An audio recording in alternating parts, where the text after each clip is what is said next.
Hello, my name is Michael Ramage. I'm the director of the Cyber Education Research Center, and joining me today is Sarah Kennedy. Sarah, how are you? Hi, I'm doing well today. How are you? Good. Well, before we get started, I want to present to you a special award. So, as you know, and many others know, we give out awards annually in a variety of categories. And one of those awards, and this is our newest award actually, is the Lana Garner Porter Women in Technology Award. And our 2023 recipient is Sarah Kennedy. Congratulations for that. Um, Thank you. and I know we're going to get into what that means and what your background is and why you're so deserving of this. But I will say before we do that, that as we were thinking through who was deserving and looking at the nominees and the recommendations, your name was at the top of the list, and I have heard actually from the top tiers of your organization, even that Sarah is a rock star is the term that I have heard used. And I am happy and delighted to share that with you today. So congratulations for that. Thank you very much. It's always strange to hear that there's an award specifically for women in cybersecurity, but I thought about this a lot. As kind of the hint that there is an award coming up. Um, and there are so many things that women still need support for in in any organization that they're working in this field in IT and anything technology based, that it does make sense. So I appreciate that I was at the top of the list and that you heard good things about me. Hopefully, I can continue to live up to that reputation that's out there. Well, I expect that you will, and I'll share with you that the award's named after Lena Garner Porter, who's on our national advisory board and is a trailblazer herself in the telecom field. Was the CEO of a couple telephone companies and Wow. has led in that industry and fought for a lot of her positions and dealing with a lot of those challenges that I would expect that even you still see today. So it's a well-deserved award and well-deserved for you as well. Well, thank you. I'm happy to honor her name. Well, let me shift gears a little bit and I'll talk about how awesome you are. Share a little bit about who you are and what you do. Yeah. So right now, I am a consulting cloud SecOps engineer at HCA Healthcare. So I am helping to bridge the conversations that happen between the operations team within the cloud environment that is relatively new to most organizations, and how do we bridge that with security, knowing that the cloud is literally one click away from being something really nasty. Um, it opens up the possibilities of what people can do and achieve, but also from a security perspective, it keeps us all up at night. So bridging that conversation is now my main primary role. I'm on a management track to hopefully lead a group of people to do this type of work in the future. We'll see where it goes. It's all kind of up in the air right now, but for now, working in that space, it's interesting. Well, I was going to say, I bet it is interesting because it's such an evolving space. And I also know that this isn't your first job. So share a little bit about your career journey that you've had so far. Yeah.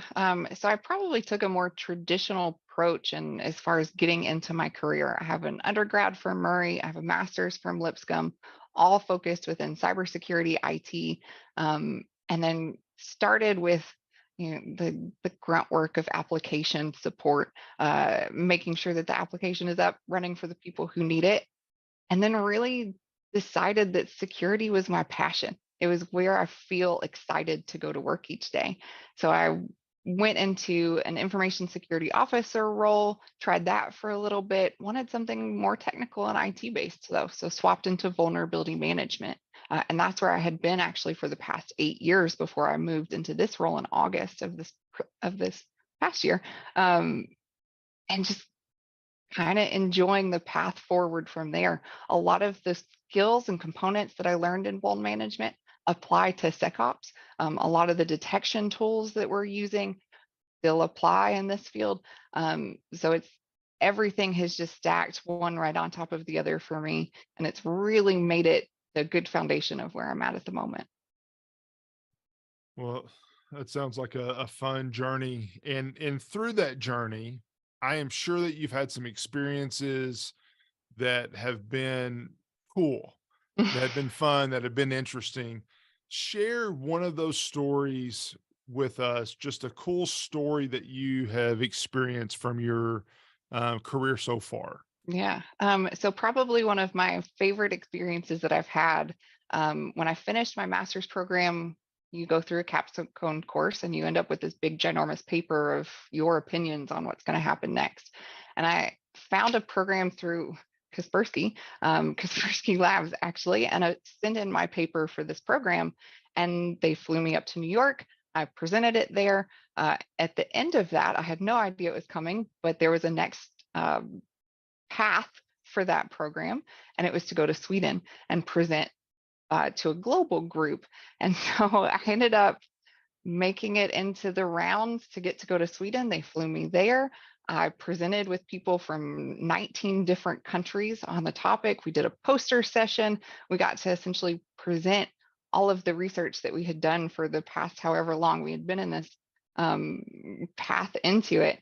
And it was really cool to get to hear from all of the different people and all the different rules and regulations that were going on in their own countries in cybersecurity, and how this platform was grow, growing globally. There we go.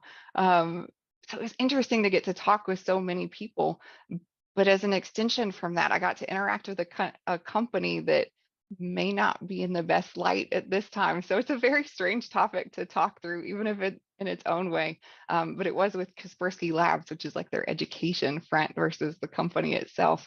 Um, but it was really exciting even to get to meet Eugene Kaspersky in person through this too. That's really cool. That was fun.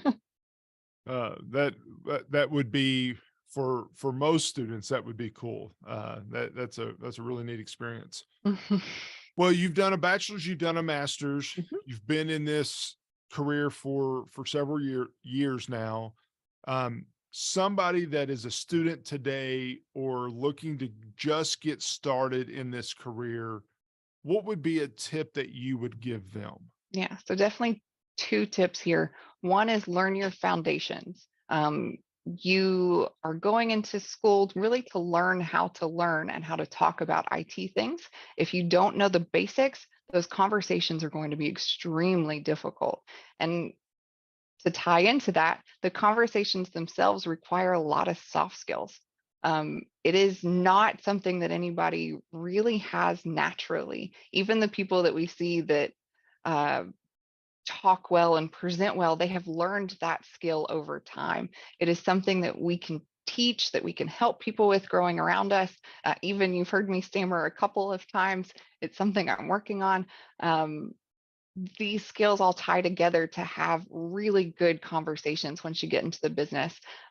And between the two, knowing your basics, knowing your terminology, your how components fit together in an IT or even a cyber world, and then being able to talk about them well are two things that are going to set you apart from anybody else. People call me a rock star at work, whatever term they want to use, it's usually tied to that. I can communicate an idea in an effective manner. And that's a really, really good skill set to have. So if it's not something you're comfortable with, work on it. Find a buddy that, hey, I want to present this idea to you and see if it makes sense. A lot of times I think through what I would present to my mother. Hey, how would I present this tech idea to somebody who doesn't know anything about tech, but can logically think through something? It's one of my skills, tricks that I use to practice that skill. And it's something that I think any student, anybody starting out, they should have that opportunity to learn some of those really foundational basics. I think that's great advice, and I think that your two pieces of advice are important together because you can be the most technical and have all the foundations in the world, but if you can't explain that to another human being, then you're at least not going to move up and advance in your career. Yeah, and find which way of communication works best too. If it's written, if it's oral, whichever way really locks in with you, practice that one, get it good, then move on to the next one. They're skills that we can continue to grow for our entire life, and we should. So it's not something you're just going to learn once. Continue with it. Absolutely. Absolutely. Well, my last question for you is one that I get asked maybe more than anything else, and there's not a right answer, but I always like to hear from those in the field that are actually out there doing this.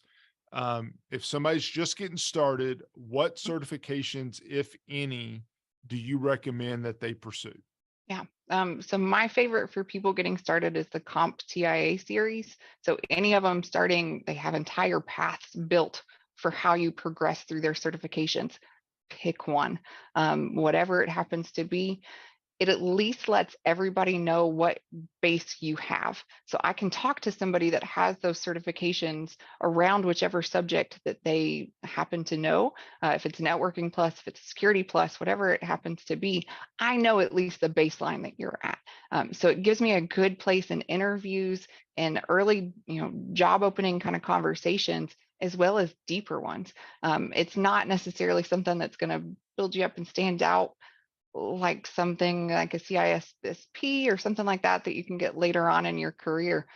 But it's just a good baseline. At least I know where your standing is. And back to that original point of recommendations, know your foundations. They're going to help you learn it if you actually dig in and take it one step further past the certification, take it as a class that you can know and learn these skills. It's a really good place to start. Plus, they have paths that literally begin at, step one of it, what certifications you should get along the way, even if you let them lapse. I think they're like at a year now. Get them, take them, progress from there. It's a good place to start. I like that advice. I think that's good advice as well. Well, I could ask you a million more questions, but I'll stop there and just say thank you very much for your time today. Thank you for sharing your input and being a great example of what we can do in this space. So, thank you very much. You're most welcome. Thanks for having me.